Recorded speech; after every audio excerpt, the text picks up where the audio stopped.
Hi, 1 and 2-year-old leaders. We're preparing for September 6th in our series called Like Jesus. In this series, we've been taking a look at all of the things Jesus did to show that he was God. In your lesson today, you will have these four categories, I guess you could say, at the very top of your page. Pay attention to those categories. That kind of gives you an idea of where you're going with your lesson today. The memory verse is there. The big picture question helps focus everything that we're doing. And so the big picture question for this whole series has been, why did God create people? God created people to worship him, to love him, and to show his glory. And then our bottom line, that's our takeaway from our lesson today. Your lesson today is about Jesus healing the woman who was ill. Specifically, this was the woman who had the bleeding disorder. And so she, when she touched Jesus's robe, she was healed. You don't have to necessarily get into all of those details with your little ones, but just know that that is the story that you're looking at today.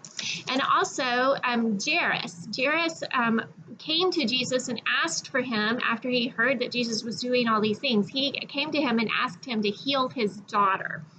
And so what you also see in this top section is your Christ connection. And your Christ connection is really kind of, in my opinion, it's what ties the entire thing together. And so your Christ connection is by healing the woman and raising the little girl from the dead. Jesus showed his power as the Messiah. He wasn't just a good man. He wasn't just a really good teacher. He wasn't just a really compassionate person. He was the Messiah, the one sent to rescue us, that God had been preparing the people for always.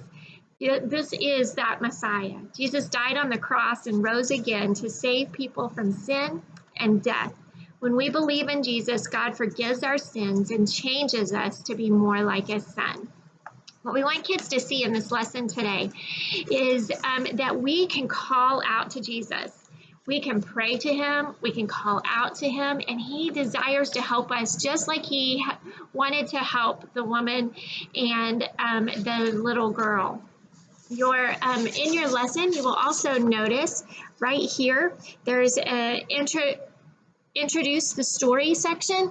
This is a great little thing if you wanted to read it word for word to use with your kids, because it's in kid language and it helps simplify the story a little bit without a whole lot of extra words. Then your activity is the kids are just going to practice being like Jairus' daughter. Not necessarily that they have to be really sick, but if they want to play like they're really sick, they can play like they're really sick. And then somebody is going to act like they're Jesus, and they're going to go, little girl, get up. Little boy, get up. And then they're going to get up and walk it out. And so that you can be doing this as you're retelling the story that you watch on your video. Your memory verse is John 3:16, so you can do the motions to go with that. You also have some coloring pages right here that the kids can color while you're there. Remember, we are still operating in phase 3 right now on Sunday mornings, and so you have limited amount of toys in the room, but in your leader guides you will notice that there are some extra activities that you can do to stretch the time. You also have some bubble machines. As far as face masks are concerned, I encourage you to wear those as you're coming and going, and it would be nice if you would wear them while parents are dropping off kids, unless it makes it really hard for you to communicate with each other. Other than that, face mask is at your discretion. Working with kids, it's really hard for them to understand us and to see our facial expressions because we're wearing a face mask. So if you want to take it off, I am comfortable with you taking it off. If you are not comfortable with taking it off, then that is at your discretion, and that is not a problem at all. Just be mindful that everybody else around you is going to make their choice on that as well. Thank you so much for leading. I can't wait to see you guys. And just so you know, we've started our Operation Christmas Child push for the year. And so if you would like to help participate in stuffing a shoebox, check out the table in the kids' mall area. and pick up some supplies that you'll need to pack that shoebox. Shoe boxes are due by November 15th. I love you guys. I'll talk to you soon.